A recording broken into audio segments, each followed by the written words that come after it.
নমস্কার বন্ধুরা, RRG cooking চ্যানেলে আপনাদের সবাইকে স্বাগত।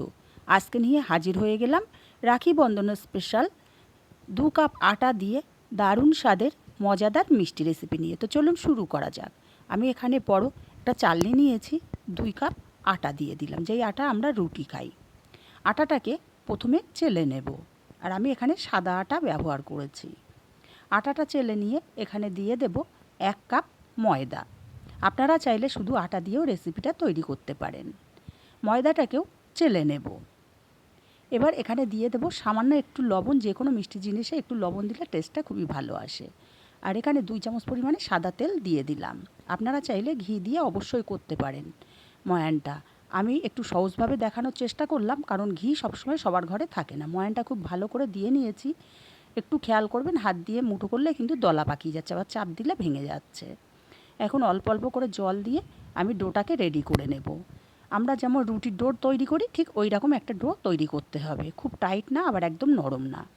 ঢাকা দিয়ে রেখে দেবো 10 মিনিট। ততক্ষণে মিষ্টির শিরাটা তৈরি করব। একটা পাত্রে 1 বাটি চিনি দিলাম, আর 1 বাটি জল দিয়ে দিলাম, আর একটা থেতো করা এলাচ দিয়ে দিলাম। নাড়াচাড়া করে দিয়ে চিনিটাকে গালিয়ে নিয়ে চিনির রসটা ফুটতে শুরু করলে তারপরে ঘড়ি ধরা 5 মিনিট ফুটিয়ে নিলেই রেডি হয়ে যাবে। এখানে 1 তার বা 2 তারের কোনো দরকার না। ঠিক এরকম একটা শিরা তৈরি করতে হবে। আমি গ্যাসটাকে অফ করে ঢাকা দিয়ে রেখে দিলাম। আর এদিকে একটা বাটিতে 3 চামচ সাদা তেল নিয়েছি, আপনারা চাইলে ঘি নিতে পারেন। আর 3 চামচ কর্নফ্লাওয়ার নিয়েছি। ভালো করে গুলে নিলাম। এবার এক সাইডে এটা রেখে দেব। আর এদিকে আটার ডোটাও রেস্টে রাখার দরুন ভালো নরম হয়ে গেছে বা ভালো মতো সেট হয়ে গেছে। আবার একটু মেখে নিয়ে এখান থেকে এক একটা করে লেচি কেটে নেব। আমরা যেভাবে রুটি করি সেইভাবে বড় বড় করে লেচি কেটে নিয়েছি। চারি সাইড ঘুরিয়ে ঘুরিয়ে একটু ভেতরে ঢুকিয়ে লেচিগুলোকে গোল করে নেব। এভাবে করে একটু হাতে করে চাপ দিলে সেট হয়ে যাবে। এবার একটা চাকি বেলুন নিয়েছি। চাকি বেলুনের ওপর এক একটা করে লেচি নেব, আর চেপে চেপে একটু সেট করে নিয়ে তারপরে বেলে নেব। এখানে তেল বা ময়দা আমি কোনো কিছুই ব্যবহার করছি না। একটা রুটির আকার তৈরি করে নেব। রুটিটা যে খুব বড় করতে হবে বা খুব পাতলা করতে হবে তেমন না, রুটি বেলে নিতে হবে। যেমন আমরা রুটি বেলি সেইভাবে একটা করে রুটি বেলে নিতে হবে। আমি এইভাবে 5টা রুটি বেলে নিয়েছি। এবার যে কর্নফ্লাওয়ারের ব্যাটারটা তৈরি করেছিলাম সেখান থেকে কিছু কিছু নিয়ে রুটির উপরে লাগিয়ে দেবো, আর উপর থেকে ময়দা ছড়িয়ে দেবো। আপনারা চাইলে এখানে আটা বা কর্নফ্লাওয়ারও দিতে পারেন ছড়িয়ে। আবার একটা রুটি নিয়ে সেট করে দেব। আবার ওপর থেকে কিছুটা কর্নফ্লাওয়ারের ব্যাটার নিয়ে দিয়ে দেব। এইভাবে টোটাল আমি 5টা রুটি একটার পর একটা সেট করে নেব। আবারও কিছুটা কর্নফ্লাওয়ারের ব্যাটার দিয়ে দিলাম।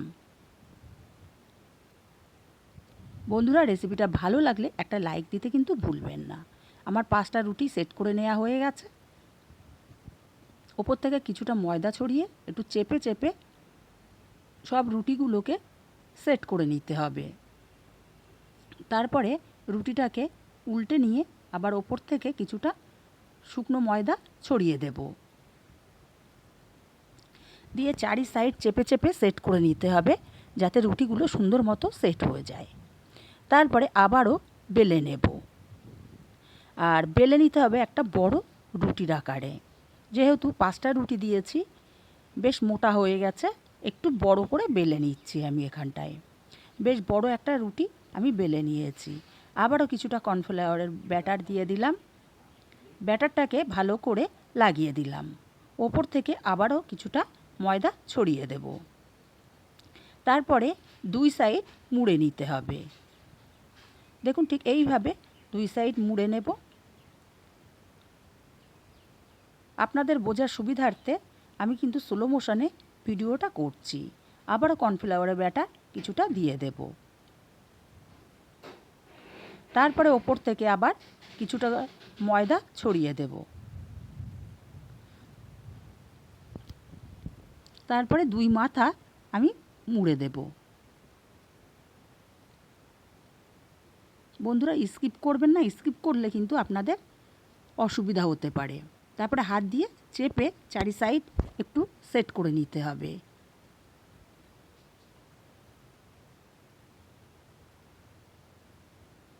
এইভাবে সেট করে নিয়ে তারপরে বেলনা দিয়ে বেলে নেব।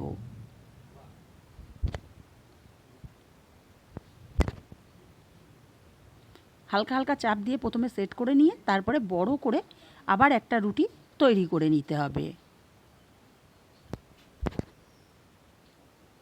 রুটিটা যে চৌকোই করতে হবে এমন কোনো কথা না, আমি বড় আকারে রুটিটা তৈরি করে নিচ্ছি। এইভাবে রুটিটা আমি বেশ বড় করে তৈরি করে নিয়েছি। এখন দুই সাইড ছুরির সাহায্যে কেটে নেব। এগুলো আমি ফেলবো না, এগুলো দিয়েও কিন্তু তৈরি করা যাবে। তারপর মাছ বরাবর কেটে নেব, তারপরে সরু সরু করে কেটে নিতে হবে। এইভাবে সরু সরু করে 1/2 ইঞ্চি সরু করে কেটে নিচ্ছি আমি। সবগুলো একইভাবে কেটে নিয়েছি।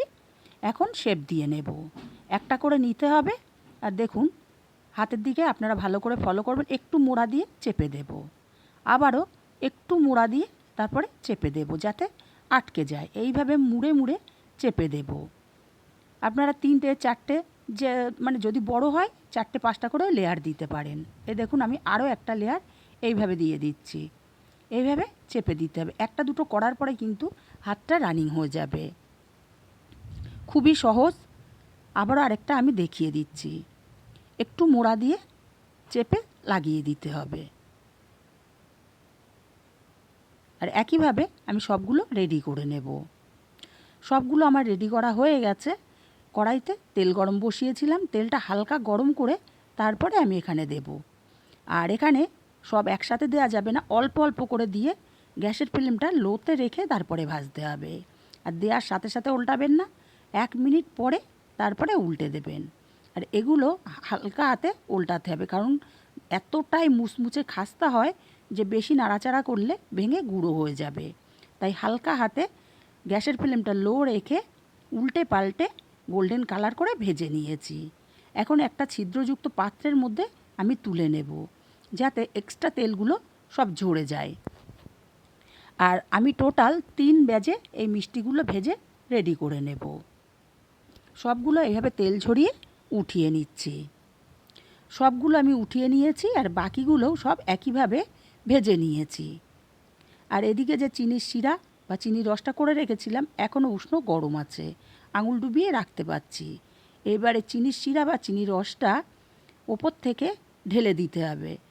খেয়াল করতে হবে যেন সবগুলো মিষ্টির মধ্যে রসটা ভালো মতো লাগতে পারে। আর নিচে একটা বাটি বসিয়ে রেখেছিলাম, চিনির শিরাটা বা রসটা নিচে বাটিতে পড়ে গেছে, সেই রসটাই আবার ওপর থেকে ঢেলে দেব। এইভাবে 3 থেকে 4 বার চিনির শিরা বা রসটা দিয়ে দিতে হবে, এতে করে প্রত্যেকটা মিষ্টির মধ্যে মিষ্টিটা ঢুকতে পারবে। তারপরে একটা আলাদা পাত্রে উঠিয়ে নিচ্ছি। রেসিপিটা কেমন লাগলো কমেন্ট করে জানাতে ভুলবেন না। ভালো লাগলে কাছের আত্মীয় স্বজন বন্ধুবান্ধবের কাছে শেয়ার করতে ভুলবেন না। আর একটা লাইক দিতে ভুলবেন না।